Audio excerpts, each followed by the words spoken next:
No money on my mind, money on my mind. No, I've got no money on my mind.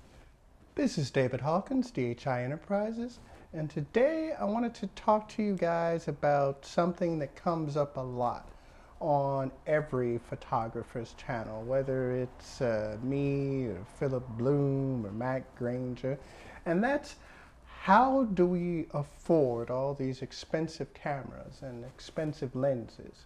Well, I have, believe it or not, everything you need to know written on this small piece of paper. I've broken it down into 4 points that I'm really just going to touch on because I have a more informative educational video that you'll be able to purchase on my website.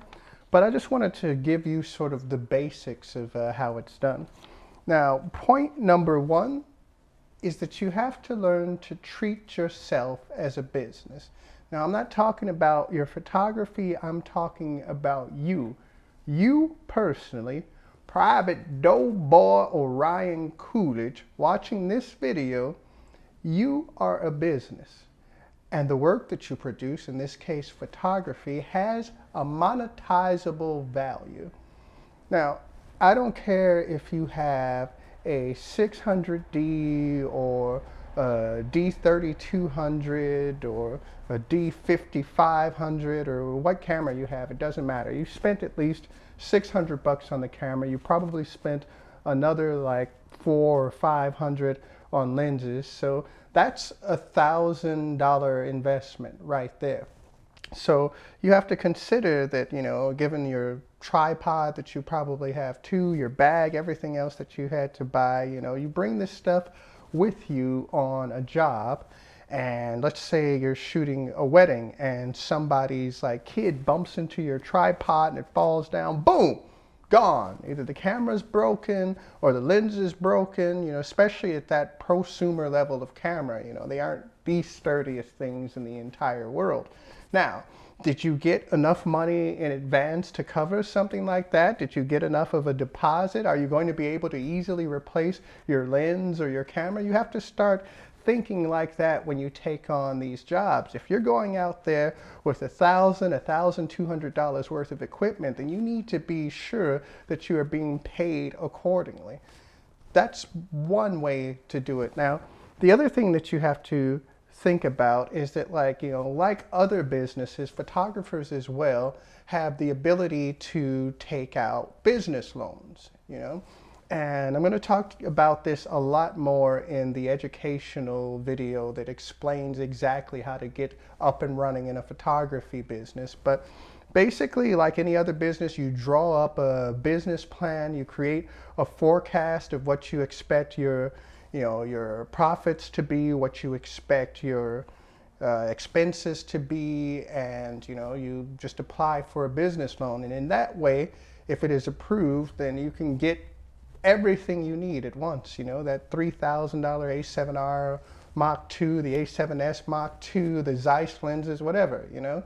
I mean, to banks that do business loans, like $10,000 or even $50,000 is not that big of a deal because there are people out there asking for $100,000 and there are people out there asking for $1 million. But, you know, if you consider yourself a business and you have an idea of how you're going to pay back this loan, about how you're going to actually like bring in the profits that are going to like not only pay for the loan but pay for your life as a professional photographer, then, you know, this is a route that you could go on.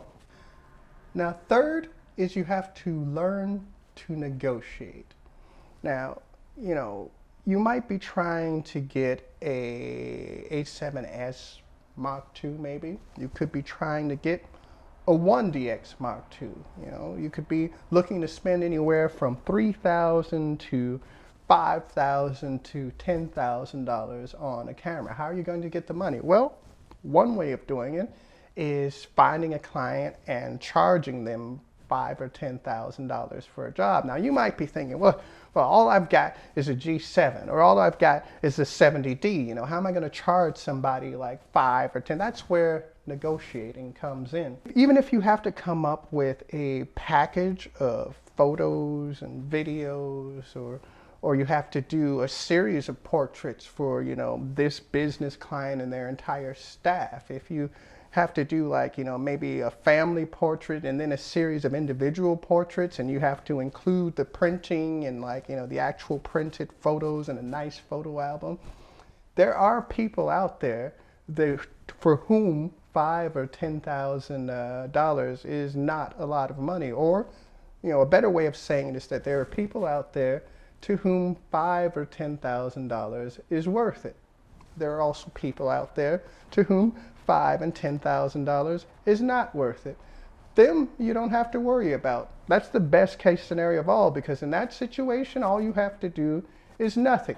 You can sit on your ass and play video games until somebody comes around who does find that, like, these photos or this photo album or this series of like videos and photos and DVDs is worth $5,000 or $10,000. And you don't want to price yourself out of the game. If that's what you need, if that's what you're asking for your work, then there is a client, I guarantee you, somewhere out there in the world, whether it's in the United States or in Dubai or in Saudi Arabia, there is somebody out there who is willing to pay you the price that you feel that you're worth.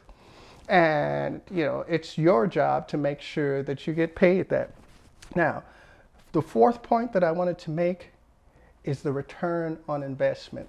I would be doing photos whether I was paid or not paid anything at all. I love taking photographs. I love going to galleries and looking at photographs. I buy photo magazines. Now, that said, when somebody else asks me to take a photo, then they have to pay, because I'm no longer taking photos for myself at that point.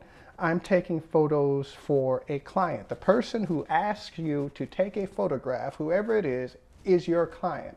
And you have to make sure that you get money for the monetizable work that you are producing as a business.